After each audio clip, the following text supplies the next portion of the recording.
여기 계신 세 분은 지난 5년 동안 대전 지역에서 시작해서 공정관광 정책을 전국화로 이끄신 역전의 용사들이십니다. 관광 분야를 전문적으로 다루셨던 우리 박근수 교수님도 계시지만 실제 그렇지 않은 두 분도 이제 여러 가지 형태로 고민하시면서 이 활동을 이제 하시게 되셨는데, 일단 첫 번째 소회로는 각자 이제 지난 5년간 공정관광 정책도 다루시고 활동을 하셨는데 5년의 소회를 먼저 한번 들어보고 싶습니다. 우리 박근수 교수님부터. 아마 제가 알기로는 일반 관광 업계에서는 아까 포럼 중간중간에도 좀 나왔지만 공정관광에 대한 초기에는 거부감들이 있었기 때문에 다른 분들보다 조금 더 힘드셨을 것 같습니다. 박 교수님부터 의견을 좀 들어보겠습니다. 네, 제가 먼저 말씀을 좀 드리겠습니다.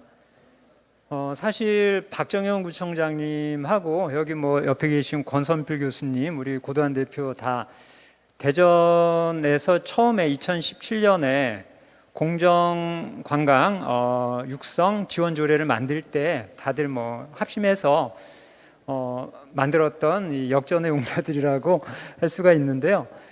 그 이후로 이제 대덕구에서 박정현 구청장님이 대덕구도 전국 최초로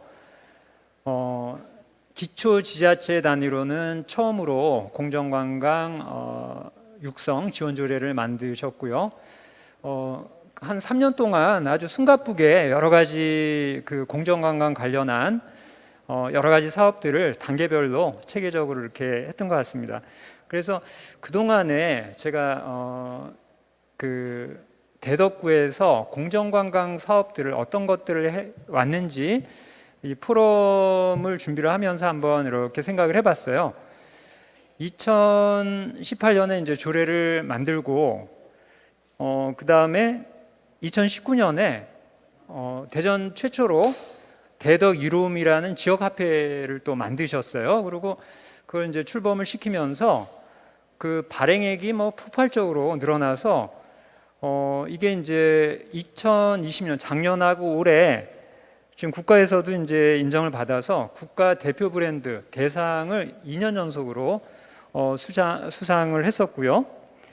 그 다음에 지금 전국적으로 공정생태관광지원센터라는 이 센터가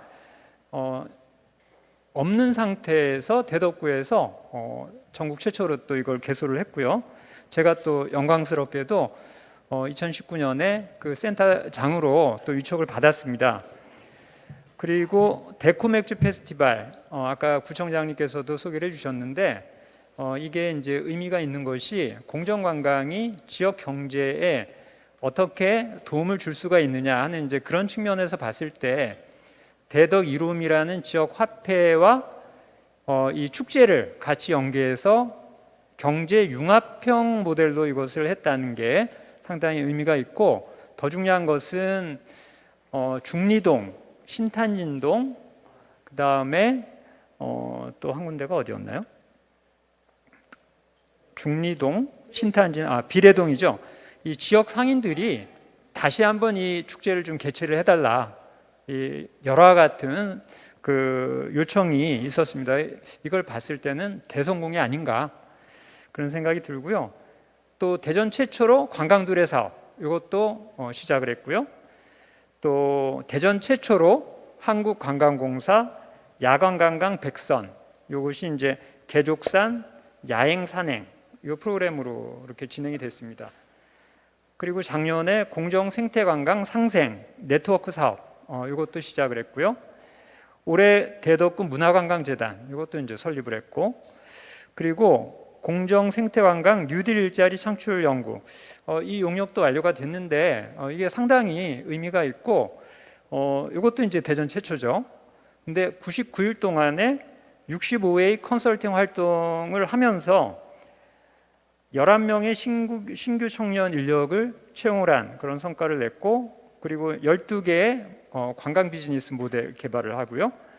그리고 3명의 청년 창업가 발굴을 하고 2명의 청년 주식회사.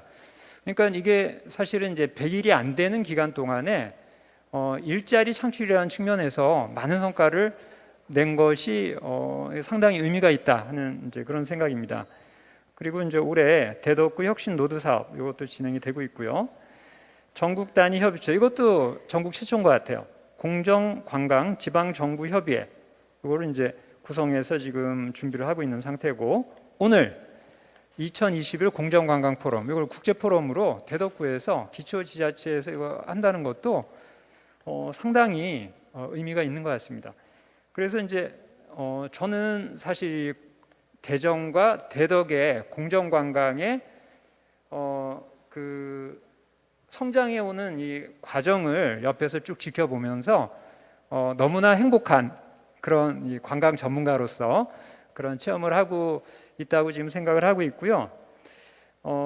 이 처음을 개척한다. 제가 이제 지금 한 3년 동안의 대덕의 발자취를 쭉 말씀을 드렸는데, 어떤 것을 전국 최초로 하고 대전 최초로 하고 새로운 것을 한다는 것은 선도하는 것이거든요. 다른 잘하고 있는 지자체를 따라가는 것은 쉽습니다.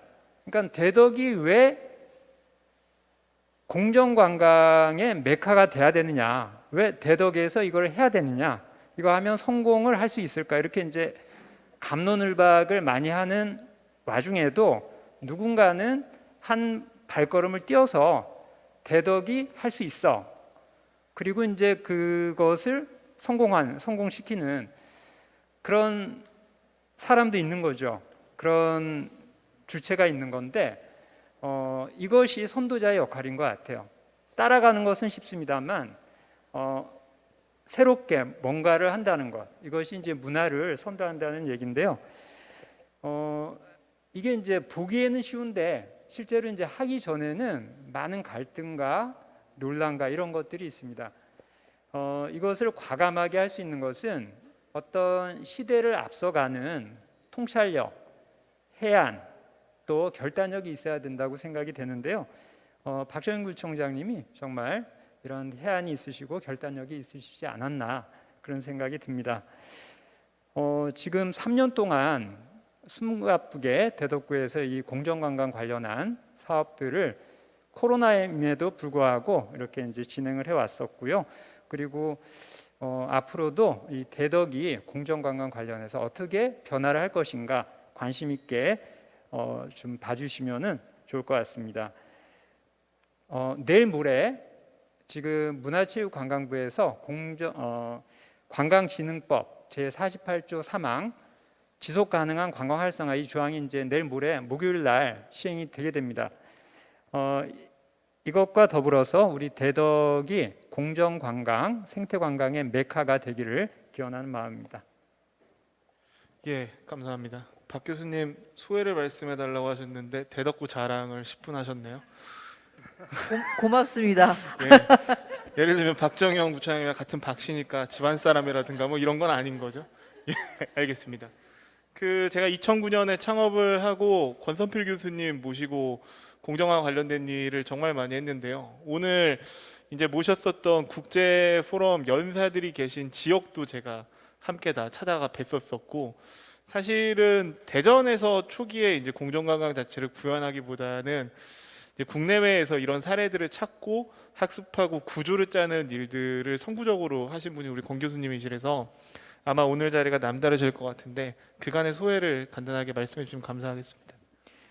예, 우리 박 교수님이 디테일한 거를 좀 많이 말씀해 주셨는데 저는 큰 그림을 이제 두 가지 생각을 했습니다. 첫 번째는 관광이라고 하는 것이 새로운 시대적인 키워드다라고 하는 거를 10여 년 전에 이미 창조경제 이런 거 얘기하면서 했거든요.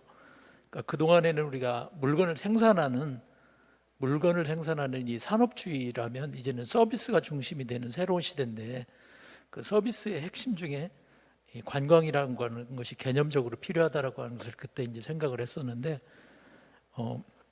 이것이 실제 진행이 되고 있는데도 불구하고 아직도 우리 사회가 서비스 중심 사회로 가는 데는 한계가 많이 있는 것 같습니다. 그런데 이제 그에 비하면 우리 지금 오늘 이 자리에서 그 서비스 기반, 무형적인 것을 가지고 창조해내는 이 기반으로 갈 수 있다라고 하는 것을 다시 한번 확인을 하는 자리였던 것 같아요. 이게 지역 안에서도 이 정도 이야기를 할 수 있다. 우리 국내에서 또 대덕구 안에서 이 정도 이야기를 할 수 있다라고 하는 것은 사실은 사회는 이미 한참 거기까지 가 있는데 오히려 우리가 그걸 못 따라가고 있다라고 하는 것이 한 가지 지금 확인을 한 것 같고요. 두 번째는 이제 공정에 관한 이야기입니다. 시대의 키워드라고 얘기하는데 공정을 전부 추상적으로 이해하고 있거든요. 근데 공정관광이라고 하는 걸 실제 경험을 해보면서 여행객과 여행하는 지역과의 공정성, 그 지역 안에서 여행을 제공하는 다양한 구성원 사이의 공정성, 또 지금처럼 생태 환경, 현재와 미래 이것 간의 공정성이라고 하는 이런 다양한 가치를 실제 체험을 해볼 수 있는 게 공정관광이라고 하는 것을 다시 오늘 이 자리에서도 확인을 했거든요. 특히 이제 외국분들 우리 일본이나 태국이나 부탄 사례를 보면 명확하게 그 우리가 공정성이 다시 말하면 이제 균형의 문제거든요. 이 균형을 어떻게 잡을 건가라고 하는 것을 이제 또다시 확인할 수 있었던 자리인 것 같습니다. 말씀드렸던 것처럼 현재 우리 사회 또 우리 이 사회가 운영되는 시스템, 특히 행정 같은 경우에는 아직도 너무 늦은 거예요. 이런 변화, 앞으로 미래를 향해서 우리가 나가야 할 길이 분명히 이렇게 드러나고 있는데도 불구하고 이것이 우리 이 삶의 방식 또 조직이 운영되고 특히 공공 부분에서 무엇을 할 것인가라고 하는 것에 대한 인사이트를 충분히 얻을 수 있는 자리라고 생각합니다. 거꾸로 얘기하면 우리 박 교수님 말씀하신 것처럼 지난 10여 년 동안 공정여행을 통해서 우리가 배우려고 했고 실천하려고 했던 것들이 이제는 당장 해야 될 과제로 도달했다라고 하는 것을 확인할 수 있는 자리였던 것 같습니다. 특별히 제가 이제 사전 이 포럼 준비하면서 현장에 계신 분들 얘기를 들으면서 아파에도 잠깐 말씀드렸지만 코로나 이후에 더 분명하게 이게 드러나고 있거든요. 생태 환경 문제 그리고 공정한 사회가 돼야 된다. 특히 경제적 거래에 있어서도 공정한 이 거래가 돼야 된다라고 하는 것이 명확하게 드러나고 있다라고 하는 걸 다시 한번 확인할 수 있었던 거거든요. 이 대단히 중요하다고 생각합니다. 이거는 이제는 몇 사람의 운동이나 몇 사람의 어떤 가치를 추구하는 행위가 아니라 사회 전체가 모든 구성원들이 해야만 하는 시기가 왔다라고 하는 것을 저는 오늘 확인할 수 있어서 대단히 의미 있었던 자리고요. 당연히 이제 해야 될 일이니까 구체적으로 오늘 이제 일자리 얘기를 중심으로 얘기했는데 일자리를 어떻게 만들어낼 것인가라고 하는 것이 아직도 이게 이제 산업주의적인 생각을 가지고 일자리를 생각을 하고 있는데 그게 아니라 공정한 관계를 만들려다 보면은 일자리를 만들어서 줘야 되는 거죠. 일자리가 있는 걸 찾아내는 것이 아니라 오히려 일자리를 만들어줘서 사회의 공정성을 높이고 지속 가능성을 높이고 균형 있는 사회가 갈 수 있도록 해야 된다라고 하는 일자리에 대한 관점 자체도 바뀌어야 된다라고 하는 것을 확인할 수 있었던 그런 자리였던 것 같습니다. 국내의 사례 또 우리 이 현장에서 지금 일자리 문제를 직접 담당하시는 분들이 이야기하는 거에서도 저는 아직도 우리가 많은 경우는 이 추구해야 되는 비전에 미치지 못하고 있다라고 하는 것을 확인을 했거든요.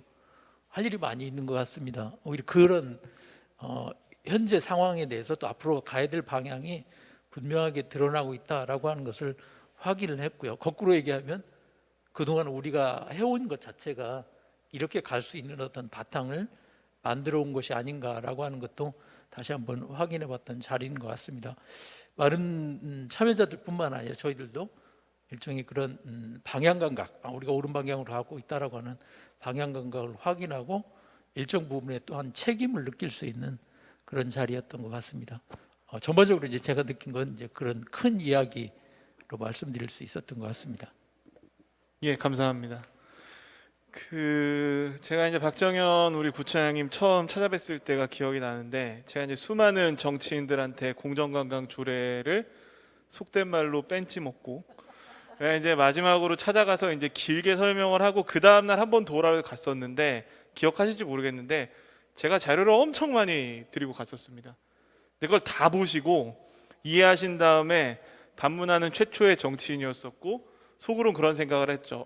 저 사람의 강의라면 정말 힘들겠다 라는 생각을 했는데 같이 5년 동안 이제 대전을 비롯해서 이제 공정관광 법과 제도를 전국화하고 상위법이 이제 개정되기까지 이르는 일들을 해왔던 것 같습니다. 박정희 부총장님은 정치인으로서 또 한 명의 시민으로서 이 이 공정와 관련돼 있는 법과 제도가 만들어지는데 소회가 남다르실 것 같은데 소회를 간단히 말씀해 주시죠. 그 우리의 유전자 속에 유목적 기질이 있는 것 같아요. 그래서 관광 여행은 어떤 경우라도 포기할 수 없는 그런 게 있는 것 같고, 실제 코로나를 겪으면서 사실은 여행을 잘 못해서 굉장히 이렇게 스트레스도 많이 쌓이는 사람들이 굉장히 많잖아요. 그래서 이거를 잘 사회적으로 조직화해야지 우리 사회가 더 행복하겠다라는 생각을 오늘도 또 하게 됐는데요. 아까 박근수 교수님께서 칭찬을 많이 해주셔가지고 너무 감사드리고, 이제 지난 3년 또는 이제 시의원으로 치면 한 5년 정도 됐는데, 일단 시즌 1이었다. 그래서 그 시즌 1에는 기반을 좀 만들어 간 것 같습니다. 그래서 그릇을 일단 조례가 있어야지 뭔가를 움직일 수 있으니까 조례와 또 공정관광지원센터, 이게 뭐 공간이 있어야 되잖아요. 그리고 더 나가서는 이제 우리 10월 9일 날 창립했나요? 아니 출범했나요?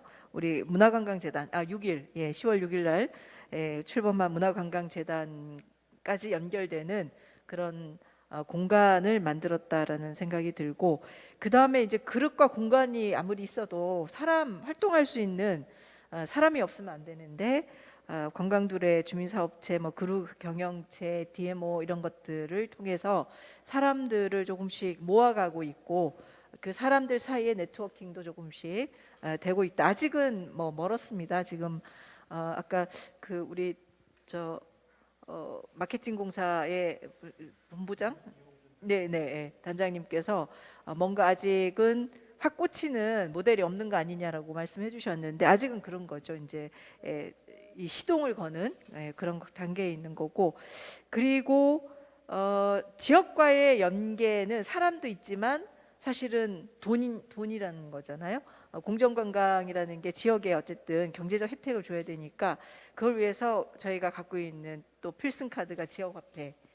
아직은 지역화폐를 잘 활용해서 하는 거는 조금 더 고민을 해야 되는데, 그런 것들을 잘 만들어낸 지난 3년이었다고 생각이 들고, 이제 내년부터는 시즌 2를 향해서 가야지 되는데, 저는 시즌 2의 키워드는 연결, 연계, 그리고 깊이 뭐 이렇게 생각을 해요. 그래서 지금까지 이렇게 각각 미세하게 연결되어 있는 부분들을 더 확실하게 연결짓고, 그리고 또 지역을 넘어서 우리가 뭐 대청호 기반하고 있으니까 동구하고도 아직은 아닌데 뭐 연계하고 이런 식으로 연계와 연결을 계속 해서 그 깊이를 조금 더 크게 만들어내는 게 시즌 2의 우리 과제가 아닐까라는 생각이 들었습니다. 오늘 많은 질문과 과제가 있었는데, 사실은 우리에게 두 가지 질문과 한 가지 과제인 것 같아요. 시간이 별로 없어서 제가 그냥 한꺼번에 얘기하려고요. 두 가지 질문은 아까 권선필 교수님께서 말씀하신 것처럼 우리의 여행이 세상을 바꿀 수 있을까? 그간의 여행이라는 것은 되게 객체화돼서 프로그램이 있으면 그거를 선택해서 예산에 맞게 선택해서 이렇게 보고 오는 거였다면, 이게 지금은 그거를 넘어서 내가 여행의 주체로서 여행을 기획하고, 그리고 내가 찾아갔던 곳과 함께 연계하는 그런 거잖아요. 그런 걸 통해서 볼 때는 이제 조금씩 세상의 과제, 그 과제라는 게 큰 게 아닙니다. 기후위기 과제도 있지만 개인이 힐링하는 것도 사실은 사회적 과제거든요. 지금 굉장히 우리 아까 점심 먹고 오면서 권 교수님이 요즘 청년들이 굉장히 마음 심리적으로 힘들다 이런 얘기를 하셨는데, 그것도 이 시대의 과제인 거죠. 그런 사람들을 힐링하게 하는 그런 시대적 과제부터 기후 위기까지 그런 다양한 과제들을 우리가 여행을 통해서 해결할 수 있을까? 저는 할 수 있다라고 생각이 들고요. 두 번째는 우리가 여행을 할 때 어떤 특정한 지역에 가서 여행을 하는데 그 지역과 관계 맺기는 잘 안 되는 것 같아요. 그냥 그 지역에 있는 추상적인 것을 보고 오는 거지 그 지역에 살고 있는 사람 그리고 역사 이런 것과 관계 맺기는 잘 안 되는 것 같은데 그런 것들을 할 수 있을까? 이 두 가지 질문인데 공정 생태 관광을 통해서 충분히 할 수 있다. 한 가지 이제 과제는 그럼 그걸 통해서 지역의 일자리, 지역의 경제를 어떻게 우리가 활성화시켜 줄 건가 이 과제가 있는 거고 그 과제를 새롭게 우리가 담아서 앞으로 가야 되지 않을까 이런 생각을 합니다. 네. 네, 감사합니다. 올해 공정관광 포럼은 이로써 마무리가 되는데요. 이 공정한 포럼을 이렇게 이제 해체하지 않고 이번에 이제 같이 포럼을 주관했었던 재단법인 피스인주 코리아 산하의 민간 조직으로 남게 되고 다음에 탄생할 민선 8기에 이제 공정관광으로 법과 제도를 만든 지자체들이 참여하는 지방정부 협의회를 만드는 제안을 하고 매니페스토 관련돼 있는 활동을 할 예정에 있습니다. 최근에 대한 관광을 모색하는 업계에서는 한반도의 봄바람이 불면서 북한을 어떻게 경제적으로 함께하고 도모할 수 있을지 같은 것들을 고민합니다. 근데 아까 이제 이 법제도 발전했었던 이제 부탄의 사례가 북한의 법제도와 거의 유사한 상황입니다. 관광이. 그러니까 우리가 하는 여행이 자연스럽게 북한의 일자리와 북한의 지역 경제를 활성화하면서 남과 북이 맥이 끊어져 있는 것들을 연결할 수 있다는 영향들이 이제 내국과 영내형 공정관광을 뛰어넘어서 확장되는 아까 부처님 말씀하신 2.0의 공정관광에는 한반도 내에서 의제로 세팅이 될 거라고 예측합니다. 네, 이것으로 오늘 소회를 나누는 자리에는 마무리하도록 하겠습니다. 예, 감사합니다.